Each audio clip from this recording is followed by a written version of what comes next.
Hello everyone, this is Crota giving you a shoutcast and a game between XiaoKai versus Yumiko here on Echo Isle.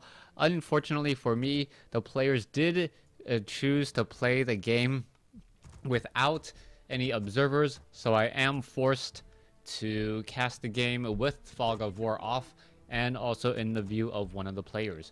Now, I believe XiaoKai is going to be the red undead player over here on the top right hand side of the map. Meanwhile, Yumiko is on the top left hand side of the map over here as the blue human. So human versus undead here on Echo Isle. And apparently they're talking about Dota 2. A very, very fun game. Perhaps I'll be doing a little bit of casting there as well, or just doing a little bit of a talk. But let's get into WarCraft 3 human versus undead here on Echo Isle as we now see the bases are being established. We are going into an Altar of Darkness, Ziggurat, and also going into a crypt here. It looks as though it will be your standard ghoul opening, and we'll see whether or not XiaoKai tries to do anything special with this. He is going to be going in for that Death Knight. He could try to just harass the Archmage for a little while longer. Meanwhile, taking a look back over here, the town hall is being established. We are going into a footman and we are going into a mountain king. So it is going to be a mountain king first, not an archmage first, as I originally thought. So mountain king, one of those heroes that doesn't creep nearly as well as the archmage, but does scale very well, as the mountain king at high level with a lot of mana does become a one-man army. Acolyte sitting down over here. The Acolyte is just going to be doing a little bit of scouting. Meanwhile, it looks as though there is a footman running down over here, making sure that there is no Acolyte. And now the footman is going to be checking exactly that.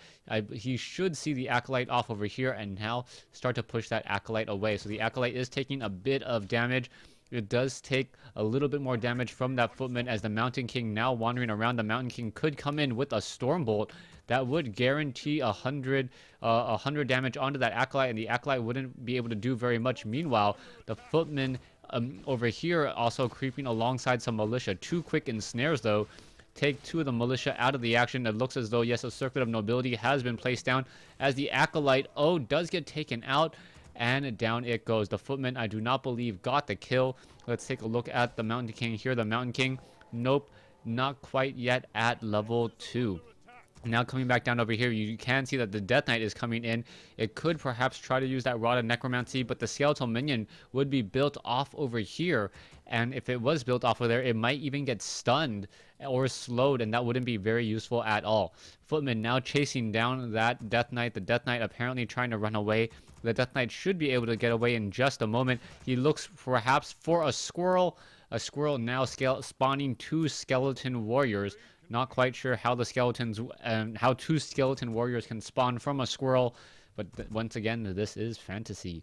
Now, Death Knight just wandering around over here as the Mountain King looks to perhaps do a little bit more creeping. The Mountain King has not thrown a single Stormbolt as of yet, and the Death Knight is really limiting the Mountain King's creeping. That's exactly what he wants to do. The Death Knight is one of those heroes that doesn't need to creep early on in the game, since there isn't much of an army, as we are now finally going into Crypt Fiends. Mountain King now trying to come back over. Is the Mountain King going to catch the Death Knight? Yes, the Death Knight is coming in over here, and there's a Stormbolt. We could get a surround, and yes, there is a surround on the Death Knight. Perfect timing, forcing a Scroll of Town Portal. Skeletal Minion does get taken down as the Mountain King now makes his way down over here to the natural expansion.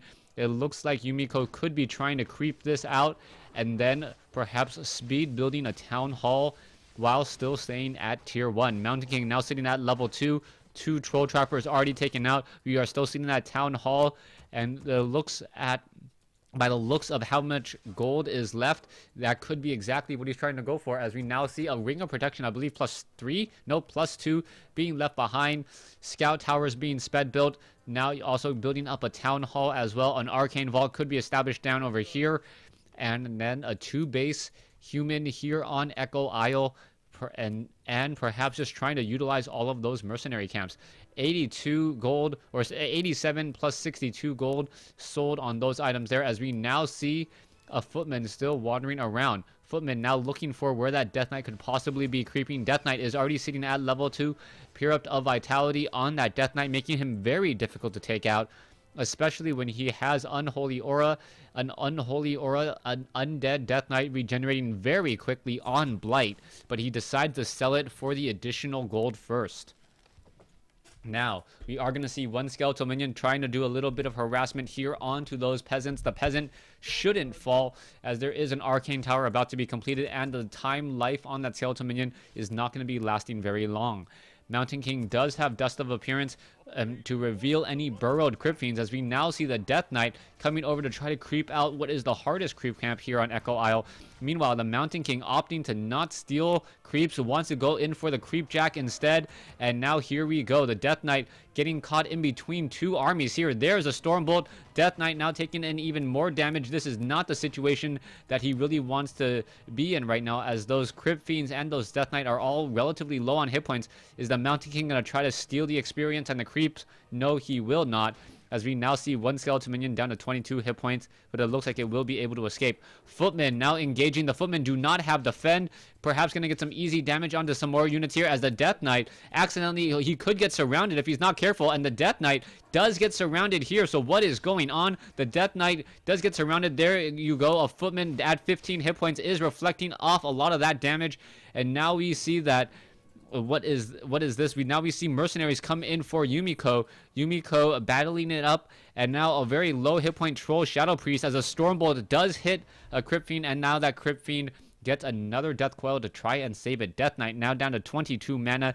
Death Knight attempting to catch up to the Mountain King. The Mountain King having a little bit of a head start. Also has a Pendant of Energy and a very nice call to get Frost Armor first to make it very difficult to take down that Death Knight. Death Knight with that additional +3 armor and the slowing attack.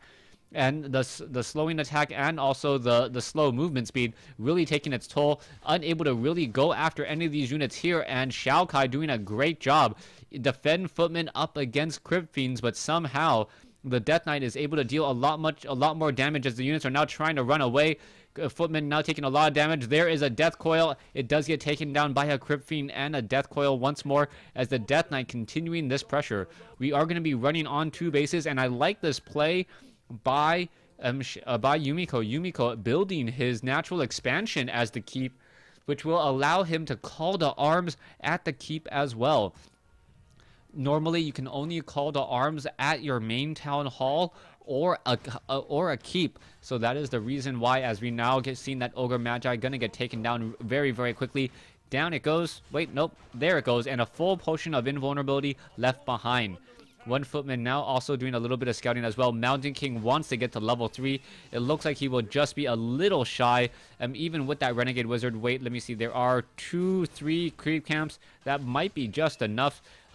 Might be enough. Oh, that little level 1 will make it enough there. As we now see more and more creep camps getting taken out. The Mountain King will be able to get to level 3 even before taking down this Renegade Wizard. Level 3 on this Mountain King. He does also have a healing scroll. Should be able to heal up that Mountain King very, very easily, as Null Brute's now coming over to join in on the fight. And the Mountain King with Boots of Speed, Pendant of Energy, and a Clarity Potion should be able to finish off many of these units here.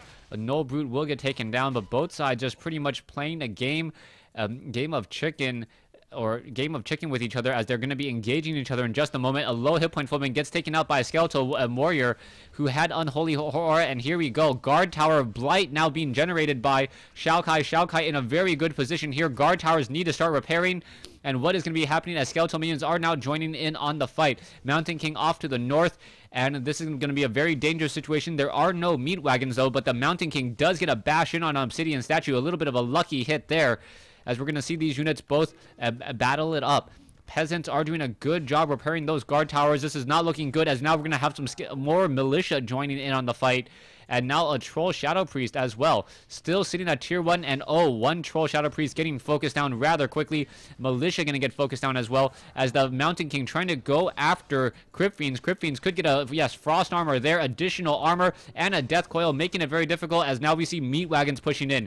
The Meat Wagon going to start lobbing I guess corpses into this battle here, and now multiple Troll Berserkers are getting destroyed. So this Frost Armor first strategy working out very, very well. And now with that siege range coming in from those meat wagons, it is forcing an engagement. The Mountain King is fighting alongside footmen with the Fen, but the Fen footmen are unable to really catch up to any of those units, as now the burrowed Crypt Fiend also fighting burrowed here, and that means that he is going to be regenerating even faster since he is on Blight. Unfortunately, a burrowed Crypt Fiend does not get the benefit of the regeneration. I'm not quite sure why. As the Unholy Aura does help with movement speed and also regeneration. You can see that the peasants are trying to repair that keep. We can see the blacksmith now trying to get level 1 weapons upgrade. It looks like it will get destroyed in just a second. Perhaps the meat wagon should be focusing off over here, as now some skeletal minions are coming in. Oh, Arcane Tower getting in some nice feedback damage onto the Lich. Lich now pretty much out of mana. No more Frost Armor, as we now see another Death Coil on a Crypt Fiend. So XiaoKai playing very beautifully, as we now also have more units pushing in. There is a Dust of Appearance. Mountain King getting low. In comes the Paladin with the Holy Light. Mud Golem is trying to cast slow, but a lot of units are in the low hit points. Is this Crypt Fiend going to be able to escape? Dust of Appearance is used on him. He will not be able to burrow. Another Crypt Fiend getting healed back up again. As these units are continuing to engage, the Dust of Appearance useful in taking down 2 Crypt Fiends, perhaps even a third. No, this third Crypt Fiend may be able to escape in just a second. Mountain King trying to get in front. Mountain King does have enough for another Stormbolt. There is a Dust of Appearance, and now, yes, another Crypt Fiend does get taken out. Holy Light trying to save the units, and the just arrival to the party for this Paladin completely switches everything around, as the Mountain King and Paladin have taken out the Lich at level 1. Arcane Sanctum now being used as well. Arcane Sanctum not going to be really that useful, though, as we are going to be going into casters without an Archmage. And without that Archmage, that Brilliance Aura is not...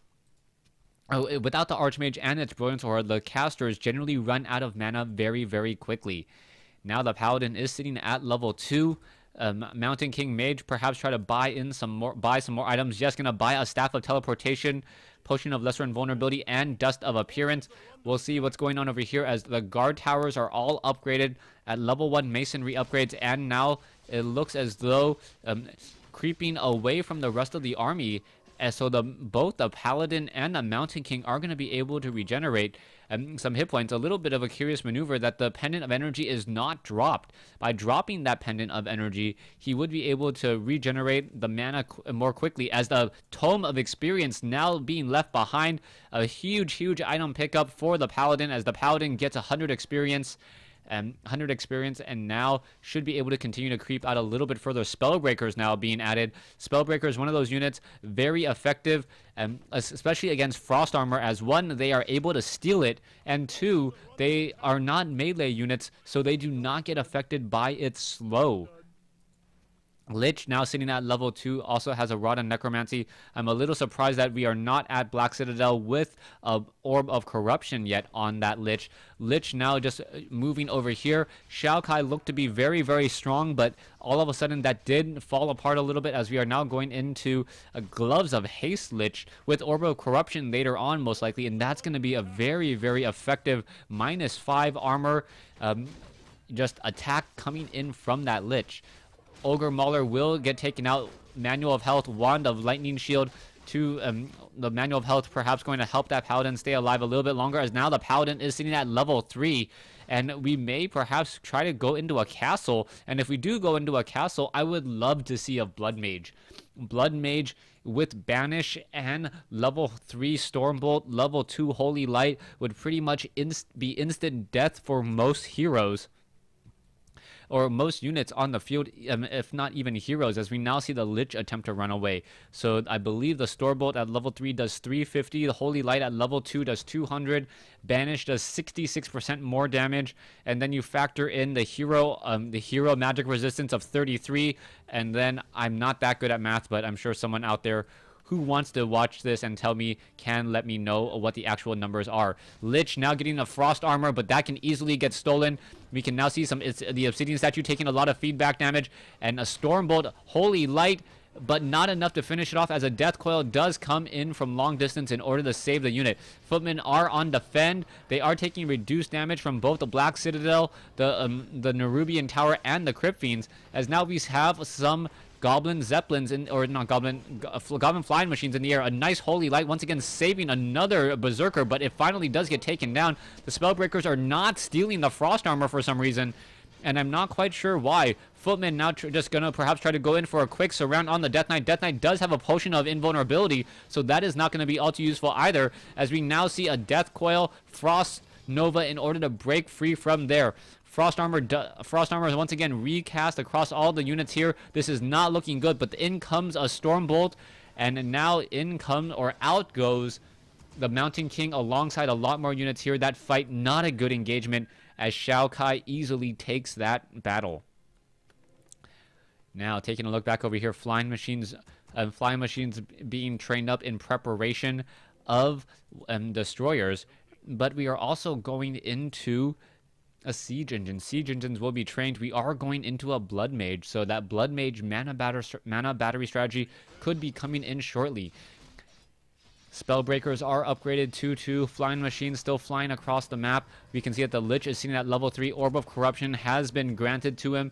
Now Death Knight is sitting at level 4. Potion of Lesser Invulnerability purchased alongside the full Potion of Invulnerability. And we'll see what's going to happen. The Paladin with his Divine Shield also using the Clarity Potion, healing back up rather easily. The Spellbreakers really didn't do as much damage as I would have liked or would have hoped. You can see that there is one flying machine here. The flying machine will catch him creeping out his opponent's red creep camps on the bottom right. So at this time, I believe the Mountain King, the Blood Mage, and the Paladin may just try to creep this out as well. He knows that he can't actually creepjack his opponent, so might as well take the time to do it on his own side of the map. Mountain King is at 142 mana. Is it going to be enough, as the Blood Mage now needs to make its way down across the map, as well as we are now going into Griffins and a second Arcane Vault? Okay, that does not make any sense to me whatsoever. Now, we are going to see the Mountain King going after the Gargantuan Sea Turtle here. The Paladin has pretty much full mana. There is a Staff of Sanctuary to perhaps Staff of Sanctuary goes into here, as the Spellbreaker is low on hit points. The Mountain King has the Staff of Sanctuary. The Paladin could also get a Staff of Sanctuary, and the Blood Mage, I guess, could be able to get another Staff of Sanctuary, as well as the replenishment time is rather long on that shop. Gargantuan Sea Turtle pretty much low on life, already going to get bashed. A Holy Light to save it, and now Mountain King does finish it off. Claws of Attack +9. What item was utilized? It was going to be a Clarity Potion, as now the Mountain King able to slip through here, and now here we go. We are going to have an engagement. Do we have siege engines? Siege engines is the question, as we now have the second Arcane Vault. So double Arcane Vault. There is double Staff of Sanctuaries. Or is it triple? Triple Staff of Sanctuaries. If no unit dies anymore from the human army, I would not be surprised. Guard towers are now down. Flying machines, one guard tower does go down. Flying machine does get taken out very, very quickly. Mountain King now being forced to run all the way back.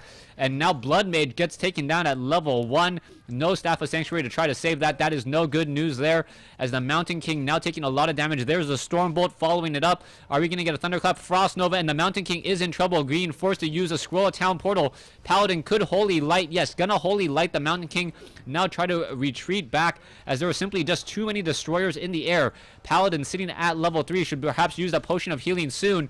And we also see one Abomination. Units are trying to push back again. The Abomination does go down.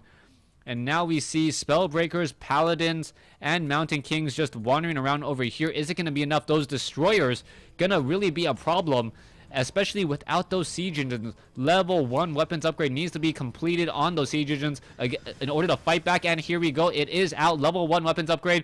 -5 armor, but then again, -5 fortified armor. Takes reduced damage from these destroyers, and now the workshop trying to train up a second unit here. The Mountain King has to be careful. He cannot afford to lose this workshop. The workshop is about halfway completed, or what, 40% completed on that one siege engine. And here we go, the anti-flare rockets, I believe that's what it called, or the anti-air attack coming in from the siege engines, forcing those units to back off once more. Blood Mage looks to come back in. It looks as though the siege engine taking a lot more damage. There's the counter attack again. Perhaps the siege engine can be Can it actually get Staff of Sanctuary, as the Paladin now getting a bonus in mana up to 300 mana already, and now the Blood Mage now trying to come over. Mountain King now trying to make a quick run. Is it going to be enough? All of those destroyers are taking a lot of damage here from the siege engines. Only one in play though, as I believe it was repaired, or perhaps the new one has been trained. Yeah, as another one was taken out. Mountain King very far forward. Is it going to be enough? Dust of Appearance takes down. No, that was a Death Pact, or a Dark Ritual coming in from the Lich. Lich now losing some mana. Is it going to be enough? He's losing down to 130, 121. It has been broken, but the Lich has taken a lot of damage. In comes another Death Coil, but now the Spellbreakers surrounding the Death Knight. Potion of Invulnerability needs to be used sometime soon. The Mountain King in a bit of trouble. No, using a Staff of, or Squirrel Town Portal to escape once more, as the Spellbreakers continuing to battle it up. And a beautiful fight between these two armies. 76 over 84 food. Meanwhile, it is 64 over 70, so things are still up in the air. Anyone can still take this game, but with no expansion down over here, it really looks like Yumiko is in the lead. A third siege engine will be, no, a fourth siege engine, yes, a fourth siege engine will be joining in on that fight. You can see that Yumiko is purposely staying out of upkeep in order to just get a lot of gold here. You can also see that there's, I believe, 6 peasants on this gold mine. Not quite sure why. And we are still getting a level 4 Lich and a level 4 Death Knight. The Mountain King level 4, Paladin level 3, Blood Mage still sitting at level 1. He needs to find some mana in order to give to the other players here, and we'll see how this is all gonna work. There are a couple destroyers in the air. The destroyers could be caught out of position. The destroyers only can attack the siege engines or the spellbreakers. And here we go. Death Coil, Frost Nova, Holy Light. Every spell almost cast on that Mountain King, as the Mountain King does try to back off. The Mountain King has taken a lot of damage. There's another Holy Light as the Mountain King stays alive. A Staff of Sanctuary able to save another spellbreaker, as now we are level 4 on that Paladin. And now trying to give more mana to that Paladin. The Paladin needs to perhaps save the units a little while longer. Spellbreakers are getting taken out. Not quite sure what's going on about that, as the siege engine is now trying to take down more and more Spellbreakers. The Spellbreakers are upgraded 3/3 now, so fully upgraded Spellbreakers, dealing a lot of damage. Dust of Appearance, no, is going to be utilized here, and now we see that the Paladin is out. The Paladin does have the shield in order to keep him alive. The Blood Mage now taking a lot more damage than he should, as the Mountain King now gets a level 5. Blood Mage now trying to run away. Is he going to get Staff of Sanctuary? He needs to get Staff of Sanctuary. It looks like he's just gonna get Holy Lighted Potion now transferred, as the Mountain King still battling it up, not yet spending any of his points. Level 2 on the Blood Mage now, so a brilliant battle, constantly focusing his attention in different locations. The Lich now at level 4 may get taken out. No!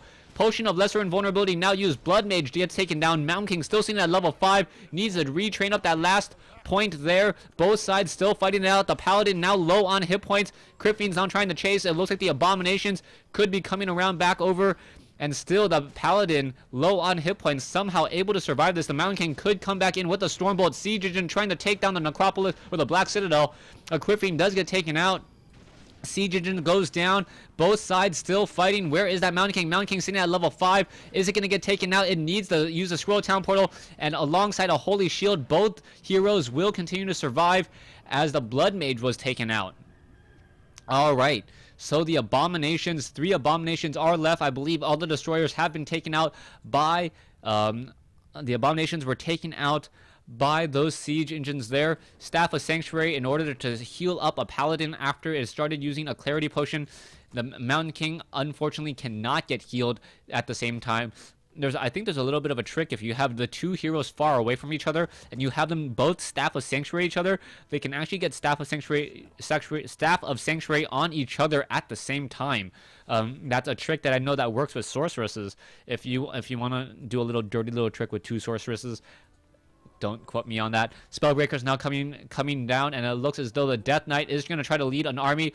No real way to mine out over here. Needs to unsummon some Ziggurats in order to do anything else. There is another Staff of Sanctuary. Pendant of Energy has been left behind as the Clarity Potion is being used. There's a Holy Light as the battle is about to start.